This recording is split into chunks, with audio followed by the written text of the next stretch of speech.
Dear students, हम पढ़ रहे थे इलेक्ट्रिक फ्लक्स और उसमें हमने इलेक्ट्रिक फ्लक्स का फॉर्मूला पढ़ा था और जो कि था d phi E equal to E dot D S. अब हम इसके स्पेशल केसेस पढ़ेंगे आज। Case if total surface area is divided into large number of small area such that d S tend to zero, कि जैसे हमने ये surface लिया, इस सरफेस में हमने ये छोटा सा एलिमेंट एरिया लिया।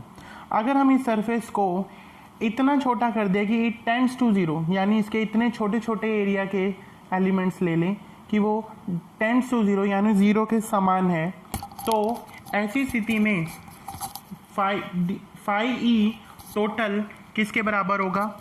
इंटीग्रेशन का साइन करना पड़ेगा डी फाई ई, और फाई ई की वैल्यू जो थी वो कितनी थी? वो थी हमारे पास ई डॉट डी एस। उसके बाद इसके स्पेशल केसेस, जैसे कि first cases when theta equal to zero, यानी जब थीटा क्या होगा? ज़ीरो होगा, तो क्या होगा? When E is perpendicular to the surface, यानी थीटा अगर ज़ीरो होगा ये, तो ई जो होगा वो बिल्कुल इसके डी एस के साथ साथ आ जाएगा, यानी E is perpendicular to plane of surface. इस केस में then E dot D S को अगर हम खोलेंगे तो क्या आएगा? E D S cos zero, और कोस ज़ीरो की वैल्यू कितनी होगी? 1। ये ई कांस्टेंट रहता है इसलिए ये बाहर आ गया, और डी एस का इंटीग्रेशन एस, यानी कि ये maximum value of electric flux होगा। फिर है सेकंड पार्ट। सेकंड पॉइंट में हम कह रहे हैं कि अगर थीटा जो है वो 90 डिग्री हो, यानी ये एंगल जो है कितना हो जाए? 90 डिग्री हो जाए। इसका मतलब क्या होगा? कि when electric field is parallel to the plane of surface, वो इसके क्या हो? सरफेस के पैरेलल हो। उस केस में phi E is equal to क्या आ जाएगा? मिनिमम आ जाएगा, क्योंकि अगर हम इस फॉर्मूले में डालेंगे ई डी एस कोस 90 क्या होगा? ज़ीरो, तो फाई ई इक्वल टू क्या आ जाएगा? ज़ीरो, यानी मिनिमम। फिर उसके बाद है phi E is a scalar quantity. Phi E क्या होगा? एक स्केलर क्वांटिटी है, क्योंकि ये डॉट प्रोडक्ट के रूप में इसका आंसर दिखाया गया है, तो dot product is a scalar product, ये हम सब जानते हैं पहले से।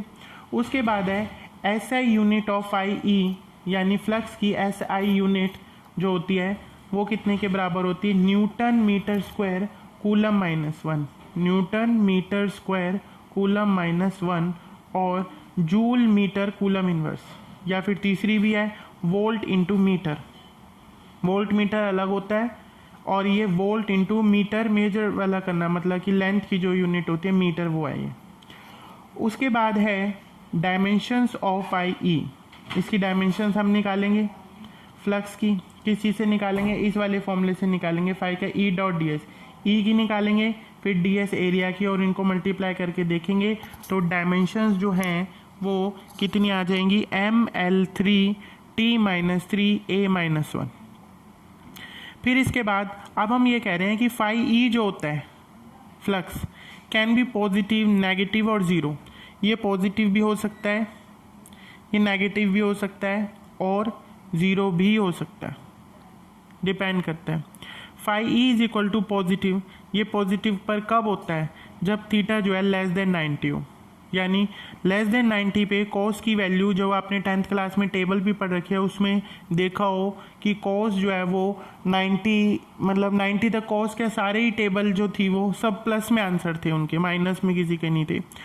अगर अब ये कहते हैं थीटा जो है 90 से ज़्यादा हो जाए तो कॉस की वैल्यू नेगेटिव भी होती है, और प्रॉपर 90 ही हो जाए तो ये कितनी हो जाती है? ज़ीरो हो जाती है, क्योंकि कॉस 90 ज़ीरो हो जाती है। तो इस तरीके से आप ये आज पढ़ लेंगे कि इलेक्ट्रिक फ्लक्स क्या होता है, यानी total number of electric field lines. जो इलेक्ट्रिक फील्ड की लाइंस होती है वो किसी एरिया में से नॉर्मली कितना बाहर आती है। ये नॉर्मली वर्ड बहुत इंपॉर्टेंट है जो बोलने का है, उन सब का टोटल करके हमें क्या पता चलता है? Electric flux. फिर उसके बाद इसका फॉर्मूला डी फाई ई वो किसके बराबर होता है? ई डॉट डी एस के। ई डॉट डी एस ये हो गया अगर स्मॉल एरिया की बात की थी, और अगर टोटल करना हो तो हम क्या करेंगे? उसका टोटल के लिए एक इंटीग्रेशन का साइन बनाएंगे डी फाई ई, यानी ई डॉट डी एस का इंटीग्रेशन, डी फाई ई की वैल्यू डाल दी ई डॉट डी एस और इंटीग्रेशन कर दिया। फिर हमने उसके स्पेशल केसेस पढ़े। स्पेशल केसेस में हमने पढ़ा कि अगर थीटा 0 हो जाए तो ई इलेक्ट्रिक फील्ड जो है परपेंडिकुलर हो जाएगी सरफेस के, यानी ई डी एस कॉस 0। और अगर थीटा 90 हो तो इलेक्ट्रिक फील्ड जो है parallel to the plane of surface हो जाएगी। और अगर 90 है, पैरेलल वाला केस है, तो उस केस में फाई ई की वैल्यू जो होती है वो क्या हो जाएगी, मिनिमम।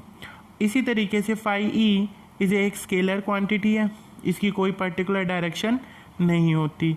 एसआई यूनिट 3 तरह से बताई गई है, न्यूटन मीटर स्क्वायर कूलम -1, या फिर जूल मीटर कूलम -1, या फिर volt into metre.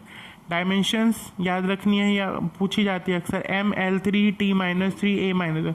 Haryana board में पहले MCQs बहुत ज़्यादा आते थे, तो उसमें ये फाई ई की डायमेंशन बहुत बारी कई सेट में कई बारी पूछी जाती थी, मतलब ये तो टिप्स पे याद हो जानी चाहिए। उसके बाद फाई की बात बताई गई है कि ये नेगेटिव, पॉजिटिव, ज़ीरो, ये तीनों हो सकता है, कुछ भी हो सकता है। नेगेटिव होने के लिए थीटा 90 से बड़ा हो, पॉजिटिव के लिए लेस देन हो, और ज़ीरो होने के लिए एग्जैक्टली 90 हो। तो आज आप ये सारा पढ़ लेंगे, Gauss law and its application, electric flux, और फिर उसके बाद उसके सब केसेस और उसकी इम्पोर्टेंट पॉइंट्स। और कुछ ना समझ में आए तो आप मुझसे आकर के पूछ सकते हैं। Thank you.